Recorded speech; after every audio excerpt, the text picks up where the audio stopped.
ಇವತ್ತಿನ ಸಖತ್ ಕಥೆಗಳ ಸಂಚಿಕೆಯಲ್ಲಿ ಒಂದು ಪುಟ್ಟ ಬೆಂಗಳೂರು ಜರ್ನಿ ಮಾಡೋಣ. ಹೆಲೋ ಜನರೇ, welcome back to my YouTube channel ಸಖತ್ ಕಥೆಗಳು. ಈ ವಿಡಿಯೋಸ್ನ ಇಲ್ಲ ಪಾಡ್ಕಾಸ್ಟ್ನ ಕೇಳ್ತಿದ್ರೆ ಅದು ನಿಮ್ಗೆ ಇಷ್ಟ ಆಗ್ತಿದೆ ಅಂತ ನಾನು ಅನ್ಕೊಂತೀನಿ.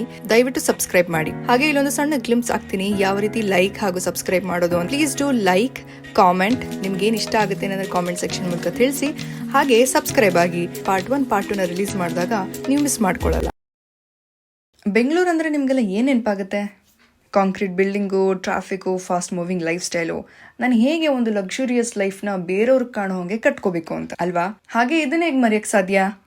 ಬೇರೆ ಊರ್ ಜನನೇ ತುಂಬಿಕೊಂಡಿರೋ ನಮ್ಮ ಬೆಂಗಳೂರಲ್ಲಿ ನಿಮ್ದು ಯಾವ ಊರು ಅನ್ನೋ ಕಾಮನ್ ಕ್ವಶನ್ ಬೇರೆ. ನಮ್ದು ಬೆಂಗಳೂರಪ್ಪ, ಇಲ್ಲೇ ಹುಟ್ಟಿದ್ದು, ಇಲ್ಲೇ ಬೆಳೆದಿದ್ದು ನಾವು ಅಂದ್ರೆ, ಇಲ್ಲಿ ಹುಟ್ಟಿದ್ರಾ? ರಸ್ತೆನೇ ಸರಿ ಇಲ್ವಲ್ಲ, ನೆಮ್ಮದಿನೇ ಇಲ್ವಲ್ಲ.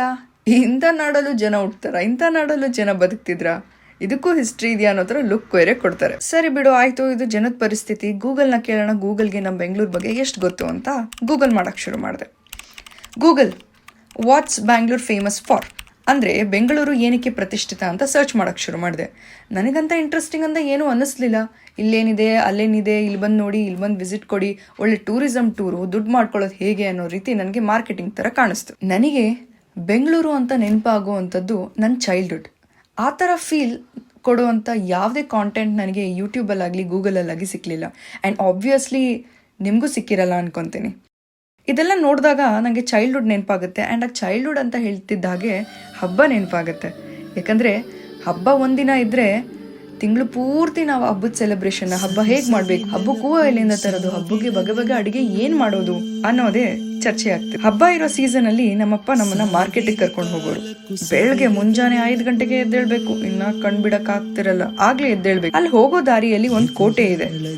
ಆ ಕೋಟೆ ಯಾವುದು ಅಂತ ನಿಮ್ಗೆ ಗೊತ್ತಿದ್ರೆ ಆ ಕೋಟೆ ಹೆಸರನ್ನ ಕಮೆಂಟ್ ಸೆಕ್ಷನ್ ಮೂಲಕ ತಿಳಿಸಿ. ಆ ಕೋಟೆ ನೋಡ್ತಿದ್ದ ನಾನು, ಅಂದ್ರೆ ನನ್ನಲ್ಲಿರೋ ಚಿಕ್ಕ ಹುಡುಗಿ ಏನ್ ಅನ್ಕೊಂತಿದ್ಲು ಅಂತಂದ್ರೆ, ಎಷ್ಟು ದೊಡ್ಡ ಕೋಟೆ ಇದು, ಹಬ್ಬ ಹೇಗಿದೆ, ಒಳಗೆ ಏನೇನಿರಬಹುದು, ಎಂತ ಲೈಫ್ ಅಲ್ಲ ಅವ್ರದ್ದು, ಎಷ್ಟು ಲಕ್ಸುರಿಯಸ್ ಆಗಿ ಬರ್ತಿದ್ದಾರೆ. ನಾವು 30-40 ಸೈಡ್ಗೆ ಇರ್ಬೋದು, ಇಲ್ಲ ಒಂದಿಷ್ಟು ಜಾಗಕ್ಕೆ ಎಷ್ಟು ಒದ್ದಾಡ್ತೀವಿ, ಇವ್ರು ಕೋಟೆನೆ ಕಟ್ಕೊಂಡು ಇದ್ರಲ್ಲಿ ಬದುಕಿದ್ದಾರೆ ಅಂದ್ರೆ ವಾವ್, ಅವ್ರದೆಲ್ಲ ಎಂತ ಜೀವನ ಅಲ್ವಾ ಅಂತ ಅನ್ನಿಸ್ತಿತ್ತು. ಸೊ ಈಗೆಲ್ಲ ಅನ್ಸೋವಾಗ ಕೆಲವೊಂದಷ್ಟು ಬೆಂಗಳೂರಲ್ಲಿ ನಮ್ಗೊಂದು ನಾಸ್ಟಾಲಜಿಕ್ ಫೀಲ್ಸ್ ಕೊಡುವಂತ ಒಂದಷ್ಟು ಜಾಗಗಳಿದೆ. ನಮ್ ಬೆಂಗಳೂರಿಗೆ ಎಷ್ಟು ಜನ ಗೆಸ್ಟ್ ಆಗಿ ಬಂದಿದಿರೋ, ಕೆಲ್ಸಕ್ಕೆ ಬಂದಿದಿರೋ, ಜೀವನ ಸಾಗ್ಸಕ್ ಬಂದಿದಿರೋ, ಇಲ್ಲ ಇಲ್ಲೇ ನಂತರ ಸ್ವಂತವಾಗಿ ಉಳ್ಕೊಂಡಿರೋರು. ನೀವೆಲ್ಲ ಇಲ್ಲಿ ಇದೀರಾ ಅಂತಂದ್ಮೇಲೆ ನಮ್ಮ ಹಳೆ ಏರಿಯಾಗಳ ಇತಿಹಾಸ ಕೂಡ ತಿಳ್ಕೊಂಡಿಲ್ಲ ಅಂದ್ರೂ ಓಕೆ, ಈಗಿನ ಪಾಡ್ಕಾಸ್ಟ್ ನಲ್ಲಿ ಅದನ್ನ ತಿಳಿಸ್ಕೊಡ್ತೀನಿ.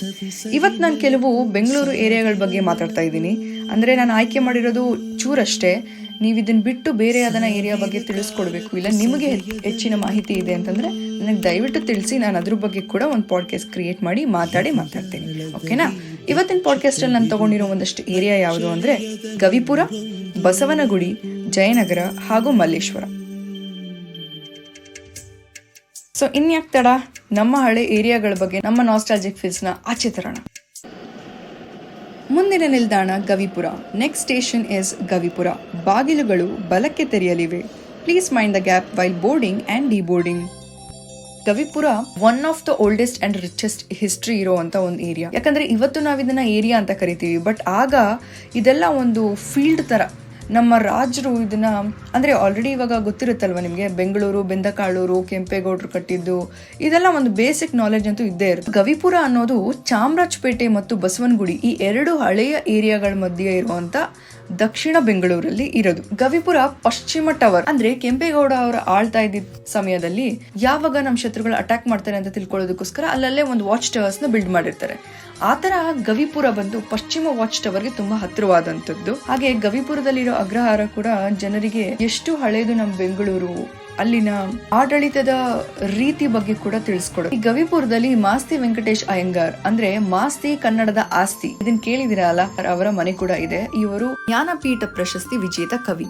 ಇವರ ಮನೆ ಕೂಡ ಬಸವನಗುಡಿ ಹಾಗೂ ಗವಿಪುರ ಮಧ್ಯದಲ್ಲಿ ಇರುವಂತಹದ್ದು. ಇವರ ಮನೆ ಈಗಲೂ ಕೂಡ ನಮ್ಮ ಕರ್ನಾಟಕ ಸರ್ಕಾರ ಉಳಿಸ್ಕೊಂಡು ಅದನ್ನ ಮ್ಯೂಸಿಯಂ ಆಗಿ ನಡೆಸ್ತಿದೆ. ಈ ಮ್ಯೂಸಿಯಂ ಅಲ್ಲಿ ಅವ್ರು ಬರೆದಂತ ಪುಸ್ತಕಗಳು, ಅವರ ಬರವಣಿಗೆಗಳ ಬಗ್ಗೆ ನಾವು ತಿಳ್ಕೊಬಹುದು. ಹಾಗೆ ಈ ಏರಿಯಾದಲ್ಲಿ ಶ್ರೀ ಗವಿ ಗಂಗಾಧರೇಶ್ವರ ಸ್ವಾಮಿ ದೇವಸ್ಥಾನ ಮತ್ತು ಬಂಡಿ ಮಹಾಕಾಳಿ ಅನ್ನೋ ಫೇಮಸ್ ದೇವಸ್ಥಾನಗಳು ಕೂಡ ಇದೆ. ಇದೆಷ್ಟಾಗಿತ್ತು ಗವಿಪುರ ಹೇಗಿತ್ತು ಅಂತ. ಹೀಗೆ ಸ್ವಲ್ಪ ಮುಂದಕ್ಕೆ ಬಂದ್ರೆ ನಮ್ಗೆ ಬಸವನಗುಡಿ ಕಾಣಿಸ್ಕೊಳ್ಳುತ್ತೆ. ಮುಂದಿನ ನಿಲ್ದಾಣ ಬಸವನಗುಡಿ.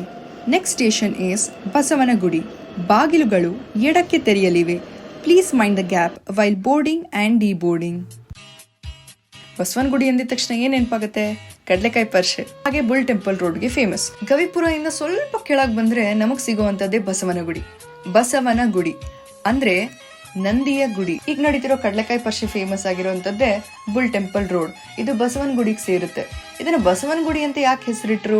ಬಸವ ಏನ್ ಕಾಂಟ್ರಿಬ್ಯೂಷನ್ ಕೊಡ್ತು ಅಂತ ಯೋಚನೆ. ಇದ್ರ ಕತೆ ಏನಪ್ಪಾ ಅಂತಂದ್ರೆ, ಬಸವಣ್ಣ ರೈತರು ಕೃಷಿ ಮಾಡಿರೋ ಎಲ್ಲಾ ಬೆಳೆಗಳನ್ನು ಒಂದು ದಿನ ಹಾಳು ಮಾಡ್ಕೊಂಡ್ ಬರುತ್ತೆ. ಹೀಗೆ ಬರ್ತಾ ಇದೆಯಲ್ಲ ಈ ಬಸವಣ್ಣ, ಹೀಗೆ ಬಿಟ್ರೆ ಇದು ನಮ್ ಕೃಷಿ ಎಲ್ಲ ಹಾಳು ಮಾಡುತ್ತೆ, ನಮ್ಮ ಹೊಟ್ಟೆ ಪಾಡ ಮೇಲೆ ಏನು ಇರಲ್ಲ ಅಂತ ಯೋಚನೆ ಬರುತ್ತೆ. ಅಂದ್ರೆ ಆಗಿನ ಕಾಲದಲ್ಲಿ ಅಲ್ಲಿ ಊರಿನ ಜನಗಳಿರ್ಬೋದು, ಸೈನಿಕರಿರ್ಬೋದು, ಎಲ್ಲ ಒಟ್ಟಾಗಿ ಬಸವಣ್ಣನ ಇವತ್ತು ಹಿಡ್ದಾಕ್ಬೇಕು ಅಂತ ನಿರ್ಧಾರ ಮಾಡ್ಕೊಂಡಿರ್ತಾರೆ. ಹಾಗೆ ನಿರ್ಧಾರ ಮಾಡ್ಕೊಂಡಿದ್ದ ಸಂದರ್ಭದಲ್ಲಿ ಬಸವಣ್ಣ ಬರುತ್ತೆ. ಬೆಟ್ಟದ ಮೇಲೆ ಬಸವಣ್ಣನ ಅಟ್ಟಿಸ್ಕೊಂಡು ಎಲ್ಲಾ ಜನಗಳು ಹಿಂದೆ ಹೋಗ್ತಾರೆ. ಅಂಡ್ ಆ ಬೆಟ್ಟದ ಮೇಲೆ ಬಂದಾಗ ಬಸವಣ್ಣ ಮಾಯ ಆಗೋಗುತ್ತೆ. ಆ ಮಾಯ ಆಗಿರೋ ಜಾಗದಲ್ಲಿ ಏಕಶಿಲೆಯಾಗಿ ನಂದಿ ರೂಪ ಪಡ್ಕೊಂಡು ಕೂತಿರುತ್ತೆ. ಈ ಬಸವಣ್ಣನಿಗೆ, ಆಯ್ತಪ್ಪ ನೀನು ಮಾಯ ಆಗಿ ನಮಗ್ ತೊಂದರೆ ಆಗೋದನ್ನೆಲ್ಲ ನಿಲ್ಸಿದ್ಯಾ, ನಿನಗೆ ಒಂದು ಗುಡಿ ಕಟ್ತೀವಿ, ಹಾಗೆ ನಿನ್ಗೋಸ್ಕರ ಜಾತ್ರೆ ಕೂಡ ಮಾಡ್ತೀವಿ ಅಂತ ಹೇಳಿ ವರ್ಷಕ್ಕೊಮ್ಮೆ ಕಾರ್ತಿಕ ಮಾಸದಲ್ಲಿ ಕಡಲೆಕಾಯಿ ಪರ್ಷೆಯನ್ನ ನಡೆಸ್ತಾರೆ. ಇದಾಗಿತ್ತು ಬಸವನಗುಡಿ ಅನ್ನೋ ಹೆಸರು ಹೇಗ್ ಬಂತು ಅಂತ. ಹಾಗೆ ಇಲ್ಲಿ ಕೆಲವೊಂದಷ್ಟು ಫೇಮಸ್ ಜಾಗಗಳಿರ್ಬೋದು. ಅಂದ್ರೆ MN ಕೃಷ್ಣರಾವ್ ಪಾರ್ಕ್ ಇರ್ಬೋದು, ಬ್ಯೂಗಲ್ ರಾಕ್ ಇರ್ಬೋದು, ಆರ್ಮೋಗ ಸರ್ಕಲ್ ಇರ್ಬೋದು, DV ಗುಂಡಪ್ಪ ಅಂದ್ರೆ DVG ರೋಡ್ ಅಂತ ಹೆಸರು ಬಂದಿದ್ದೆ ಇವರಿಂದ. ಕವಿ ಮತ್ತು ಬರಹಗಾರ ಇಲ್ಲಿ ಅನಿಲ್ ಕುಂಬ್ಳೆ, ಮಾಸ್ತಿ ವೆಂಕಟೇಶ್ ಅಯ್ಯಂಗಾರ್ ಕೂಡ ಈ ಏರಿಯಾಕ್ಕೆ ಸೇರ್ತಾರೆ. P ಲಂಕೇಶ್ ಇರ್ಬೋದು, ಅರುಣ್ ಕುಮಾರ್, ಶ್ರೀನಾಥ್, ಹೀಗೆ ಹಲವಾರು ಗಣ್ಯ ವ್ಯಕ್ತಿಗಳಿರುವಂತ ಏರಿಯಾ ಈ ಬಸವನಗುಡಿ. ಸೊ ಈಗ ಬಸವನಗುಡಿಗೆ ಹೇಗಾದ್ರೆ ಹೆಸರು ಬಂತು ಅಂತ ತಿಳ್ಕೊಂಡ್ವಿ. ಸ್ವಲ್ಪ ಸೈಡ್ಗೆ ಬಂದ್ರೆ ಮುಂದಿನ ನಿಲ್ದಾಣ Jayanagar. Next station is Jayanagar. ಬಾಗಿಲುಗಳು ಪಲ್ಲಕ್ಕೆ ತೆರೆಯಲಿವೆ. Please mind the gap while boarding and deboarding. Jayanagar ಇದೆ. ಈ ಜಯನಗರ ಹೇಗ್ ಬಂತು ಅಂತಂದ್ರೆ ಹೆಸರಲ್ಲೇ ತಿಳಿತಾ ಇದೆ ಜಯ ನಗರ ಅಂತ. ಜಯನಗರ ಅಂತ ಹೇಳಿದ ತಕ್ಷಣ ನನಗೆ ನೆನಪಾಗೋದು ಶಾಪಿಂಗ್ ಕಾಂಪ್ಲೆಕ್ಸ್, ಹಾಗೆ ಕೂಲ್ ಜಾಯಿಂಟ್, ಹಾಗೆ ಕಾರ್ನರ್ ಹೌಸ್ನ ಮರೆಯೋಕ್ಕಾಗತ್ತಾ? ಖಂಡಿತವಾಗ್ಲೂ ಮರೆಯೋಕ್ಕಾಗಲ್ಲ. And also South End Circle. ಈ ಸೌತ್ ಎಂಡ್ ಸರ್ಕಲ್ ನ ವಿಶೇಷ ಏನಂತಂದ್ರೆ 6 ರಸ್ತೆಗಳು ಒಟ್ಟಿಗೆ ಸೇರುವಂತ ಜಾಗನೇ ಸೌತ್ ಎಂಡ್ ಸರ್ಕಲ್. ಇಲ್ಲಿ ಅಶೋಕ ಪಿಲ್ಲರ್ ಕೂಡ ಒಂದು ಮೇನ್ ಅಟ್ರಾಕ್ಷನ್ ಅಂತ ಕೂಡ ಹೇಳಬಹುದು. ಜಯನಗರ ಎಷ್ಟು ವಾಸ್ಟ್ ಆಗಿದೆ ಅಂತಂದ್ರೆ ಅದಕ್ಕೆ ಒಟ್ಟು 9 ಬ್ಲಾಕ್ಗಳಿದೆ. ಈ 9 ಬ್ಲಾಕ್ಗಳಲ್ಲಿ 3 ಮತ್ತು 4 ತುಂಬಾ ವಿಶೇಷವಾದಂತು. ಯಾಕಂದ್ರೆ ಇದು ಬರೀ ಕಮರ್ಷಿಯಲ್ ಪರ್ಪಸ್ಗೆ, ಇನ್ ಮಿಕ್ಕಿದೆಲ್ಲ ರೆಸಿಡೆನ್ಷಿಯಲ್ ಯೂಸೇಜ್ಗೆ ಇದೆ. ಅಂಡ್ ಈ 4ನೇ ಬ್ಲಾಕ್ ಅಲ್ಲಿ ಎಕ್ಸ್ಟ್ರಾ ಒಂದು ಆಲ್ಫಾಬೆಟ್ ಆಡ್ ಮಾಡಿದ್ದಾರೆ. ಅಂದ್ರೆ 4th T ಬ್ಲಾಕ್ ಅಂತ ಇಟ್ಟಿದ್ದಾರೆ. ಈ T ಅಂದ್ರೆ ಯಾವತ್ತಾದ್ರೂ ಏನು ಅಂತ ಯೋಚನೆ ಮಾಡಿದೀರಾ? ಖಂಡಿತವಾಗ್ಲೂ ಅದು ಜಯನಗರ 4th ತೇಜ್ ಬ್ಲಾಕ್ ಅಂತೂ ಅಲ್ಲ, ನಂದಂತೂ ಅಲ್ಲ ಅದು. ಸೊ ಈ T ಅಂದ್ರೆ ತಾಯಪ್ಪನ ಹಳ್ಳಿ ಅಂತ ಅರ್ಥ. ಜಯನಗರ 4th ತಾಯಪ್ಪನ ಬ್ಲಾಕ್ ಅಂತ ಅರ್ಥ.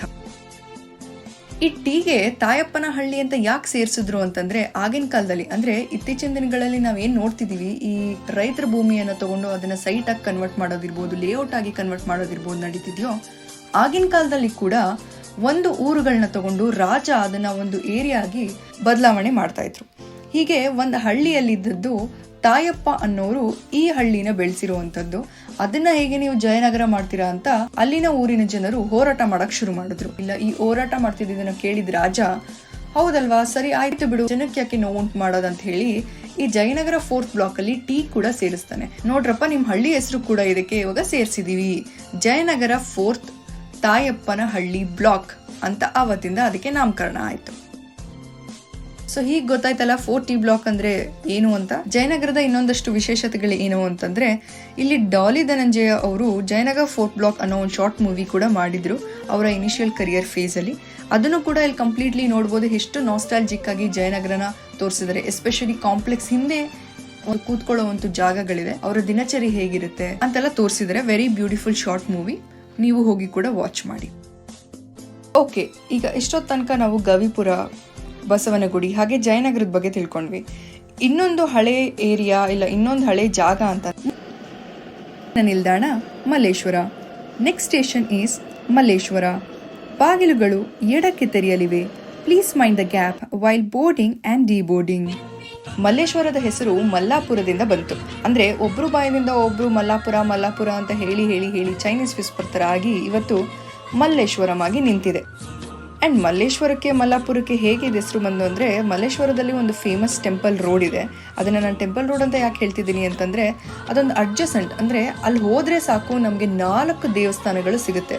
ಅದ್ ಯಾವ್ದ್ಯಾವ್ದು ಅಂದ್ರೆ, ದಕ್ಷಿಣಾಮುಖ ನಂದಿ ತೀರ್ಥ, ಕಾಡು ಮಲ್ಲೇಶ್ವರ, ಗಂಗಮ್ಮ ದೇವಿ, ಲಕ್ಷ್ಮೀ ನರಸಿಂಹಸ್ವಾಮಿ ದೇವಸ್ಥಾನಗಳು.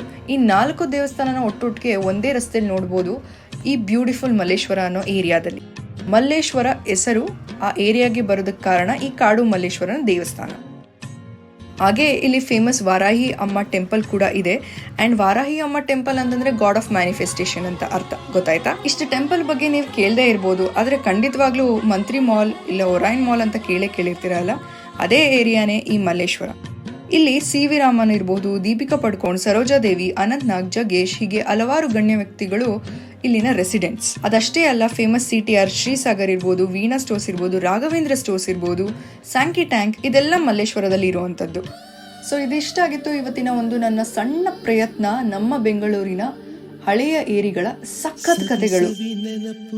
ಹೀಗೆ ಕೇಳ್ತಾ ಇರಿ. ಇವತ್ತಿನ ಕಾಂಟೆಂಟ್ ನಿಮ್ಗೆ ಇಷ್ಟ ಆಗಿದೆ ಅಂತ ನಾನು ಅನ್ಕೊಂತೀನಿ. ಹಾಗೆ ನಿಮ್ಮ ಏರಿಯಾ ಯಾವುದು, ನಿಮ್ಮ ಏರಿಯಾದ ವಿಶೇಷತೆ ಏನು, ಅದ್ರ ಹೆಸರು ಹೇಗೆ ಬಂತು, ಅದರ ಇತಿಹಾಸ ಏನು ಅನ್ನೋದು ನಿಮ್ಗೆ ಗೊತ್ತಿದ್ರೆ ಕಾಮೆಂಟ್ ಸೆಕ್ಷನ್ ಮೂಲಕ ತಿಳಿಸಿ, ನಾನು ಅದನ್ನ ತಿಳ್ಕೊಂತೀನಿ. ಧನ್ಯವಾದಗಳು. ಬಚ್ಚಿಕೊಂಡಿರುವ ಅಚ್ಚಳಿಯದ ನೂರೊಂದು ನೆನಪು.